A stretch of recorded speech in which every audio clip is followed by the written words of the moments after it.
Subscribe now and press the bell icon. Never miss an update. यूरोपीय union और उसके बाद ये जो अमेरिका का ये प्रोजेक्ट आ रहा है जो कि $1 ट्रिलियन जिसकी कॉस्ट बताई जा रही है, जो आगे चलकर $2 ट्रिलियन तक पहुंचेगा।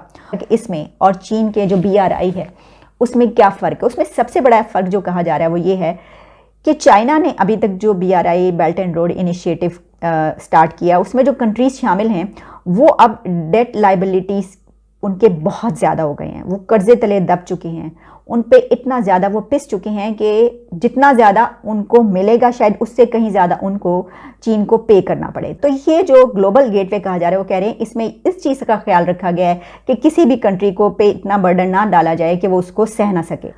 ये पॉइंट इसको जो है वो उससे बहुत बड़ा बना रही है। ये सब चीज़ें जब कंट्रीज सोचते हैं तो जाहिर है वो ये सोचेंगे कि बहुत सारे मुल्क ऐसे हैं कि जो इस तरफ आएंगे, ग्लोबल गेटवे की तरफ आएंगे।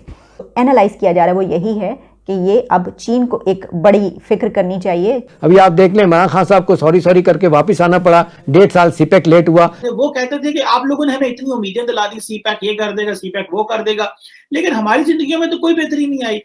देखिए श्याम साहब, अगर कोई बंदा ये समझता है कि पाकिस्तानी इकोनॉमी अमेरिकन इन्फ्लुएंस से अलग होकर जिंदा रह सकती है तो वो पाकिस्तान की इकोनॉमी को नहीं समझता।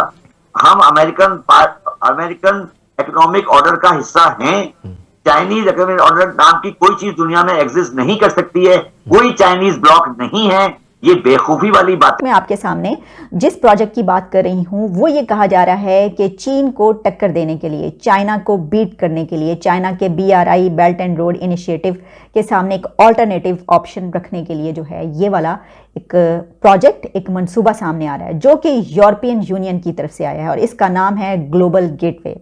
इसमें जो खास तौर पर ये टारगेट किया जा रहा है वो डेवलपिंग कंट्रीज हैं जिनको इसमें टारगेट किया है, जो अचीव करना है इन्होंने। सबसे बड़ी बात जो मैंने आपको बताई जो कही जा रही है वो है कि क्लाइमेट को जो है वो बेहतर से बेहतर किया जाए और उसके लिए क्लीन एनर्जी का इस्तेमाल किया जाए। इसके अलावा ट्रांसपोर्ट, डिजिटल, रोड्स, हाईवेज, जो कुछ इसमें शामिल होता है वो सब कुछ इसमें शामिल होगा।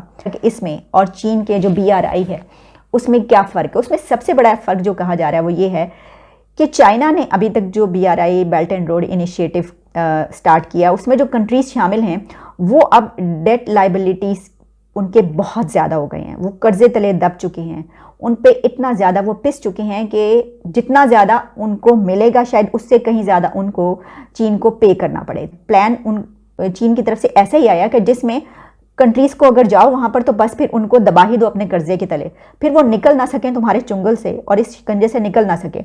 अब देखिए सीपैक कितना ज़बरदस्त और कमाल का मंसूबा, इतना बड़ी एक इन्वेस्टमेंट है, लेकिन पाकिस्तान जिस तरीके से जो है वो उसमें जाहिर है कि लाइबिलिटीज़ बढ़ती चली जा रही हैं। तो ये जो ग्लोबल गेटवे कहा जा रहा है वो कह रहे हैं इसमें इस चीज़ का ख्याल रखा गया है कि किसी भी कंट्री को पे इतना बर्डन ना डाला जाए कि वो उसको सह ना सके, क्योंकि इसमें यूरोपियन यूनियन की तरफ से एक जो फीचर सामने आया उसमें कहा गया है the EU will offer its financing under fair and favourable terms in order to limit the risk of debt distress. ये पॉइंट इसको जो है वो उससे बहुत बड़ा बना रही है। ये सब चीज़ें जब कंट्रीज सोचते हैं तो जाहिर है वो ये सोचेंगे कि बहुत सारे मुल्क ऐसे हैं कि जो इस तरफ आएंगे, ग्लोबल गेटवे की तरफ आएंगे।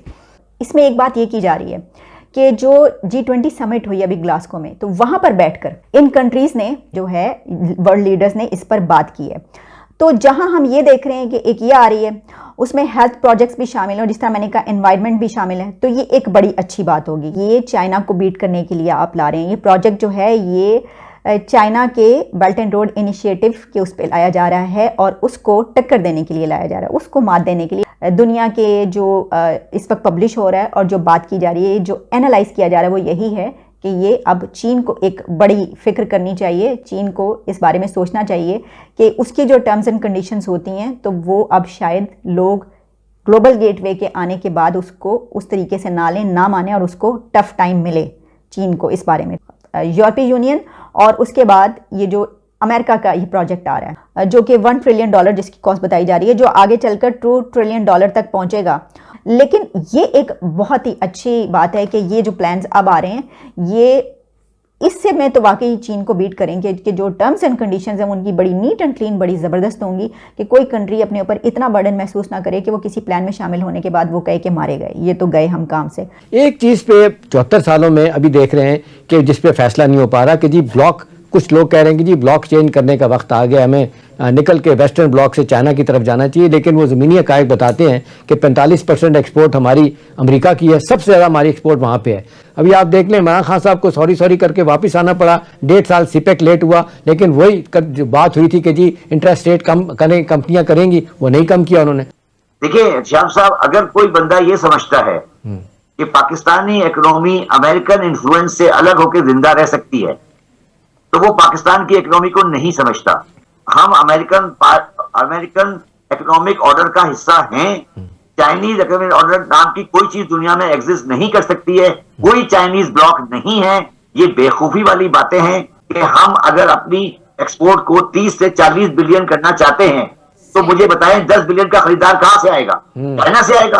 अगर कोई कहता है चाइना से आएगा तो उसको जाइए जाके खुदकशी कर ले, उसको पता ही नहीं कि पाकिस्तान की इकोनॉमी कहां खड़ी है। दोस्तों, इस वक्त पाकिस्तान और चाइना के दरमियान जो मामलात हैं वो कोई इतने अच्छे नहीं चल रहे। दोनों ममालिक के दरमियान ट्रस्ट डेफिसिट भी है, सीपैक स्लो है। अब 2015 में आपको पता है सीपैक शुरू हुआ और पाकिस्तान ने इसको गेम चेंजर कहा कि ये बहुत बड़ा गेम चेंजर है, लेकिन आहिस्ता आहिस्ता पाकिस्तानियों को समझ लगा कि ये गेम चेंजर तो है ही, लेकिन इसके साथ साथ स्ट्रिंग्स भी बड़ी अटैच है। ये पाकिस्तान को जो प्रोजेक्ट्स मिल रहे हैं वो 25% मार्केट से महंगे प्रोजेक्ट्स मिलते हैं, और जो वो यहाँ पे चीजें इस्तेमाल करते हैं फैक्ट्रीज में या इन चीजों में, तो वो सारी तो वो चाइना से लेके आते हैं। यहाँ से वो तो रेत बजरी लेते हैं, जो this is what the Pakistani officials are saying. So लोगों के, मैं रिसेंटली मुझे एक मौका मिला एक कॉन्फ्रेंस पे जाने का, तो वहां पे बहुत सारे बलूचिस्तान के स्टूडेंट आए हुए थे।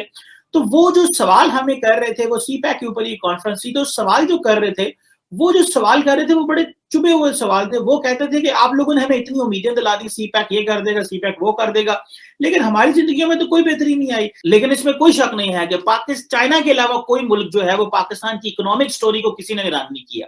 चीनियों ने रन किया, लेकिन हमारे लिए मसाइल भी बहुत ज्यादा हुए। उन्होंने हमें फ्री मार्केट ही समझा। उन्होंने कहा जिसको यहाँ पे कुछ था नहीं, उन्होंने कहा जो बेचोगे ये ले लेंगे।